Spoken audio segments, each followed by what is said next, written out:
लोकसभा सार्वत्रिक निवडणुकीच्या तिसऱ्या टप्प्यातील मतदान सोलापूर शहर जिल्ह्यात मोठ्या उत्साहात संपन्न झाले. सकाळपासूनच विविध मतदान केंद्रांवर नागरिकांच्या लांबच लांब रांगा पाहावयास मिळाल्या.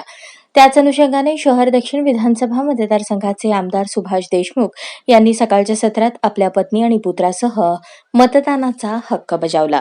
यावेळी त्यांनी मतदान केल्यानंतर माध्यमांशी बोलताना काँग्रेसने प्रचारात केवळ टीका टिप्पणी केली, विकासाचा आराखडा सादर केला नाही, अशा शब्दात बोचरी टीका केली. मी प्रथम स्वतःहून मतदान केलेलं आहे आणि संपूर्ण मतदाराला या निमित्तानं आव्हान करतोय की लवकरात लवकर आपण घराच्या बाहेर पडून या राष्ट्रीय कामामध्ये आपल्याला जो हक्क दिलेला आहे मतदानाचा, तो मतदानाचा हक्क बजावून आपल्या पुढील कामास सुरुवात करावी. आणि म्हणून सर्वांनाच आवाहन करतो की आपण सर्वांनी मतदान करावे. मग तो खरं तर आपण पाहिलं की स्थानिक विरोधी उपरा अशा पद्धतीचा प्रचार करण्याचा प्रयत्न जो आहे तो विरोधकांकडून झालेला होता. याला जनता कशा पद्धतीने उत्तर देईल, काय वाटतं? मला असं वाटतं की नागरिकाला लोकसभा मतदारसंघाचा लोकसभा सदस्य हा उपरा स्थानिक सर्वच उपरे आहेत तसे तर, परंतु स्थानिक नागरिकाला ह्या सर्व गोष्टी कळत असतात.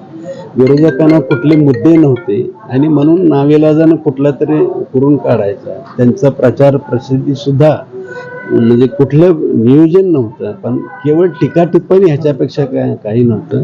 उलट आम्ही एक विकसित भारत 2045 भारत कसा असावा याच्यावरती आम्ही प्रचार केलेला आहे. सातत्याने एक प्रचार होत होता. राहुल गांधी आले, ते देखील असं म्हणाले की संविधान बदलणार आहे, संविधान मोडून काढतील, अशा पद्धतीचे आरोप होताना पाहतो. मला असं वाटतं की माननीय मोदी साहेब म्हणतात सर्वात गीता असेल, कुराण असेल, बायबल असेल, ह्याच्यापेक्षाही महत्वाचा कुराण आपलं संविधान हे महत्वाचं आहे. आणि कोणीही संविधानाचं काही करणार नाही. उलट खरं म्हणजे आपल्याला आठवत असेल आणीबाणीच्या काळात ह्या संविधानाचा कुणी गैरवापर केला हे आपल्याला सगळ्यांना माहिती आहे.